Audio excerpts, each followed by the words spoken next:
Today I'm going to talk about stent sizing, and this may be different from the contemporary stent sizing, but this is what I do, and it's easier for me to do that way. So first I want to go over the angiographic stent sizing, and as you can see here, that of course experience is important, and with experience people tend to just look at the image and look at the diameter of the catheter and decide what is the stent size. So a regular 6 French catheter is about 2.0 millimeter in size. And then what you need to look at is the vessel, that how many catheters can this vessel take. So anything which is double or more than double, that is clearly a 4O stent. So you don't have to think about that. Okay. Anything that is the size of around millimeter is around 2.25 stent, 2.25, because it will expand. The vessel will expand a little bit. Anything in the middle will be between 3.0 to 3.5 millimeter stent. Okay. So as we discussed, so if you are anywhere between 2 point, so the more important thing is you don't want to miss a very small vessel and you don't want to miss a larger vessel than 4.0. So I suggest in the beginning to all the fellows to just size everything by IVUS or with OCT. And the reason for that is because this will help you calibrate your eyes.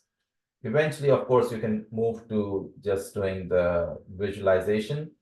Now, in case you are in a center where IVUS and OCT are not available, then you're going to use this catheter-based sizing.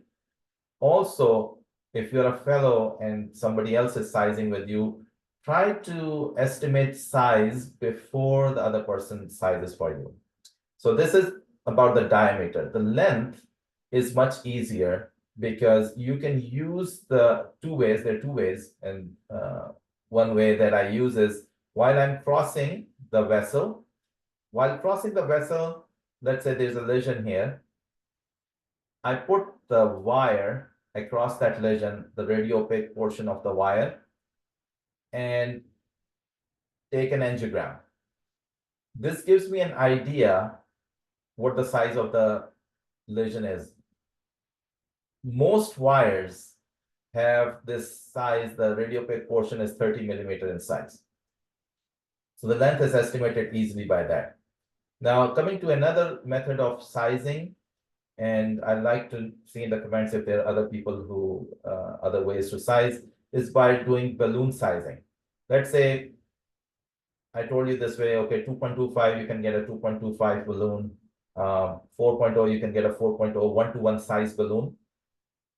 And then you dilate the balloon to its nominal pressure. Okay, this is the wire. And then you see the previous image, have a mental image of the previous image, and see if the reference size was similar to the balloon dilatation size. That is also another way to understand what the balloon size is. Now, if you, let's say, and I've done this to experiment this in the past, I wouldn't say experiment, but actually to test this. If, let's say, this is a vessel, which is, let's say, 2.5 vessel. If I put a 3O balloon in here and dilate it up to six bars or atmosphere, some have atmosphere size, pressure, it's not going to rupture the vessel. The vessel has enough toughness that it does not rupture at 6 atmospheres of pressure. And you can still estimate the size because the balloon is fully inflated at 6 atmosphere. It may not fully inflate to its maximum level. However, it will inflate itself. Okay, so you can see what the size is by just looking at it. And if it looks like it's constrained, it's not fully expanded, you know the vessel size is smaller. Okay, the other thing which I want to emphasize, is that give nitroglycerin prior to sizing the stent. Very important. Also, beware of that the patients with MI, which have total occlusion, or if there's chronic ischemia or CTOs, the vessel beyond the occlusion is very small. So when you're sizing the stent, you're looking at the distal vessel, which is assuming that it's free of disease, but you're looking at the distal reference, because it's very important to land the distal end of the stent in an area where this disease free. Proximal can land in the disease segment, but the distal should not land in the disease segment, because you can still keep on stenting proximally. Ideally, you should put just one stent and cover all the disease segment. Other thing that I sometimes do is that I give, once the stent or the balloon is up and it's inflated, I give a small puff, and it should be a very slight puff, not a normal pressurized puff, to see if there's any trickling of the balloon, the saline, or not the saline, the contrast around the corners. If there is, that means you're undersized. If you do give a very strong injection, it may cause dissection in that area. So have to be careful while injecting. I mentioned about the distal reference sizing. So we always use the distal end of the vessel to size the reference. There are issues with left vein where you cannot really use the distal end to size. So frequently we use proximal end sizing as well. Also, very important for you is to know the limits of stent expansion. So for example, a 2.25 synergy stent is the same stent they have mounted on 2.5 balloon and 2.75 balloon. It's just the balloon difference. The actual platform of the stent is similar between 2.5, 2.25, and 2.75. So, sometimes it's difficult to get to the location of the lesion. So you can get a 2.25 stent over there and then dilate it, because the balloon is much smaller. But these all, if you look at their chart, will say 3.25 millimeter is the expansion, but they can usually go up 0.5 millimeter extra without breaking. Okay. Similarly, sometimes, for example, Onyx 2.0, 2.25, and 2.5 are the same platform. 2.75, 3.0, and 3.5 are different stent platforms. So know what can stent expand to. So what is the margin of error? Let's say, you're thinking this is a vessel between 3 to 3.5. Okay. You want to choose a 3.0 stent over there. Okay. What if it's 4.25? Because you can go up. You are not going to choose a 2.5 stent in there. Let's say the stent is, you're thinking this is a 3.0 vessel, maybe 2.75 3.0 vessel. We're going to choose a smaller stent size so that you can still expand it to that level. As I mentioned, you can do an angiogram while expanding the stent. That will give you an idea if the contrast is trickling around the corners. That means your stent is not fully expanded and you may need, or it's undersized. After the stent is placed, you want to get another angiogram, and this is how the vessel should look like. And most of the people, they like to have like a smooth vessel with a stent. That is not appropriate stent sizing. I tell you that. There should be a little bit of step up. So let's say this is proximal end, this is distal end. There should be a little bit of, let me show you. So the stent should look something like this. There should be a step up. Okay. And the step down. This is called step down distally, and this is called step up. There should be a little step up, very mild step up. Of course, you don't want to have too much of this because then the vessel can rupture. But there should be a slight step up and step down. There should be the stent if you do and I almost always do that, is get a closer magged up appearance, there should be ribbing visible on this stent. The stent struts should be fully expanded. So you understand this, oh, this is the stent is fully expanded. Also, try to get it in two orthogonal views, means at 90 degrees. So if you're doing reocranial, you want to do a iliocranial view as well. And the reason for that is because you want to see if the stent is fully expanded in a circular way. The newer X-ray systems now have this ability to do a stent boost in orthogonal view. So you can do a stent boost or some form of stent enhancing technique where you can see it is fully expanded. This is important because the stent needs to be circular. If it's like this, okay, something disshaped, of course, there will be higher turbulence, and of course, there is some data that there could be increased risk of neointimal hyperplasia along with that. Okay, let's come to the IVUS sizing. IVUS sizing, there are several criteria defined by the IVUS clinical trials. Personally, I'll tell you what I like, but there's ultimate criteria, there are other IVUS criteria, as well as there are OCT criteria that were used in the Illumin series of studies. And you can look them up in the literature. But what I do is, so I run the IVUS. So let's say this is proximal end, distal end. There's a lesion here, wire. So I asked them to put a bookmark here, bookmark in the lesion just to get the minimal luminal diameter or area, and a bookmark in the proximal end where I want to put the proximal end of the stent. Okay. Now I calculate I get a diameter and area at the distal end. Diameter, ml diameter and area here. Okay. Diameter will give me an idea what type of stent that I want to put it. Also, the area gives me an idea what it is. So let's say I put distally, and I get an area of diameter of 2.25. Okay. I want everyone to remember or memorize this number. This is considered like a phone number, 4, 5, 7, 9, 12. Okay. What are these numbers? These are corresponding areas in millimeter square of the stents, okay, that we have available. So 2.25 is 4, 2.5 is 5.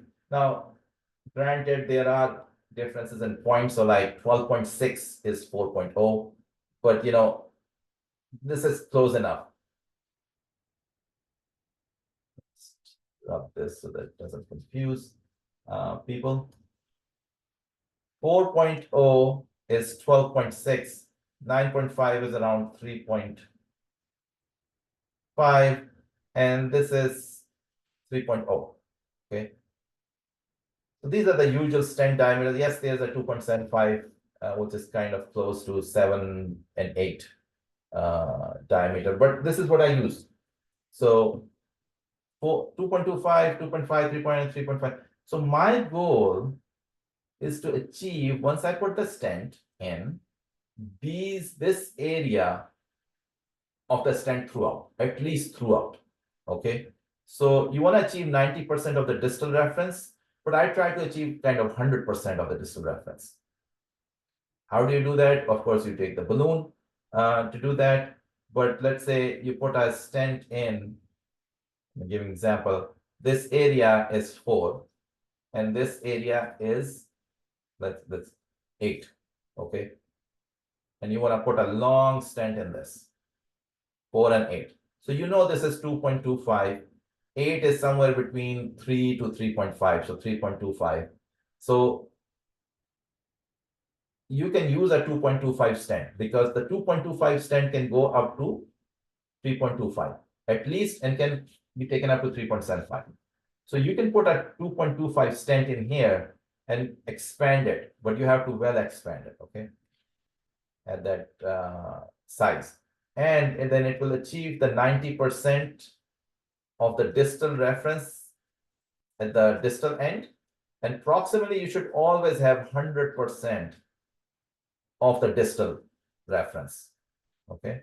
Some people also use 90% of the proximal reference, which is also fine for well expansion. But there are different ways. But this is what I'm looking at. I'm looking at the distal reference, get the area of the distal reference, convert it into stent size, and get a stent that is appropriate for this area, this length. Once I get the length of the OCT or IVUS, I put that stent and try to achieve the distal reference. A lot of people, they get boggled by they're trying to achieve the EEL to EEL. So remember, we are lumen expanders. That's what we are, okay? Expanders. So when we are measuring this reference, this is lumen area that we are measuring of a disease-free area, not EEL to EEL, okay? We're only measuring the distal lumen, and that's what we are trying to achieve. Do not use EEL of the distal area to size the stent, because there will be perforation, okay? A lot of people say, oh, this is very conservative. Yes, but this is how the clinical trials were done. You use the lumen to measure the size, and then you use either the EEL of the distal reference to get the balloon sized, because you want to have a little bit larger balloon. So in angiographic version, you're taking a 0.25 millimeter balloon larger than the distal reference, okay, to post dilate. Some people to take 0.5 balloon to post dilate. In this case, we are taking, in the OCT case, let's say this is the external elastic lamina. I'll make it with black color.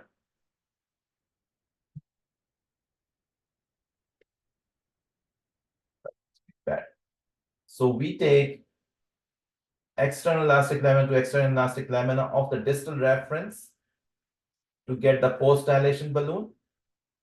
Or in the case of IVUS, I take mid wall to mid wall of the distal reference, which is a little less, which is a little more conservative of the distal reference to size the balloon. Proximally, you can do the same. You can use the EL of the proximal segment and size the balloon according to the mid wall, which is this mid wall between the EL and the lumen, or the EL to EL for OCT, because OCT is a little bit more, it underestimates than IVUS. So I take EEL and it's more accurate. So I take EEL to EL. But the main goal is to get the lumen expanded. You're not expanding the EEL to EL, okay? Just remember this. It's the lumen that you're expanding. And so you are a little bit larger than the lumen when you're expanding. And remember that whenever you're larger than lumen, if you're too much larger than lumen, you will perforate. Anyway, last three things before I finish, want to mention these terms. People use that all the time. One is well-sized or undersized. What is undersized? Undersized means if you pick up the stent, which is not 90% to the distal reference, okay? So you picked up a stent which is smaller in size in a larger vessel. Okay? The position is that the stent never touched or is not touching.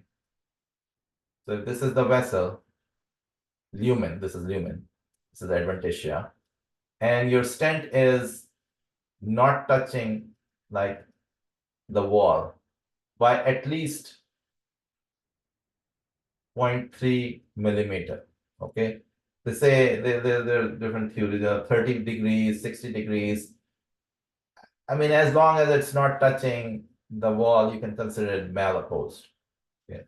And you can use either NC balloon, non-compliant, or compliant balloon, depending on the situation. So if the whole vessel has disease, you want to take an NC balloon. But if it's just the stent has the issue, and there's no disease here, you can just take a compliant balloon to expand it. Okay. And lastly, underexpanded. Underexpanded is when you put a, let's say you put a balloon, put a stent in there, which is 2.5 stent, and the area that you're measuring is 4 millimeter square. You know 4 millimeter goes with 2.25, right? So that is an underexpanded stent. Of course, it may be malapposed, or there may be still residual stenosis present. So you want to use an NC balloon for full expansion of that stent. Apposition can be taken care of by both balloons, compliant and non-compliant, depending on the disease. But when you are thinking about expanding the disease and the vessel, you want to use the non-compliant balloon, okay? And at high pressures. So I think the Illumin set of trials, they required 18 atmosphere of post dilation on the balloons. And personally, nominal for me, for most balloons is 12 atmospheres. So I put the stent at 12 atmosphere, almost all the stents, not almost, every stent. And I post dilate with an 18 atmosphere. Okay. Pre-dilate with 12 atmosphere, post dilate with 18 atmosphere. This is my style. It's been working fine. Thankfully, I've not had any perforation in the last at least 8 years. But you know, it can happen with any calcific nodule, as you know. But I tell you, at 6 atmosphere, no perforation can happen because the vessel is not strong enough to cause perforation, even if you are oversized with the balloon.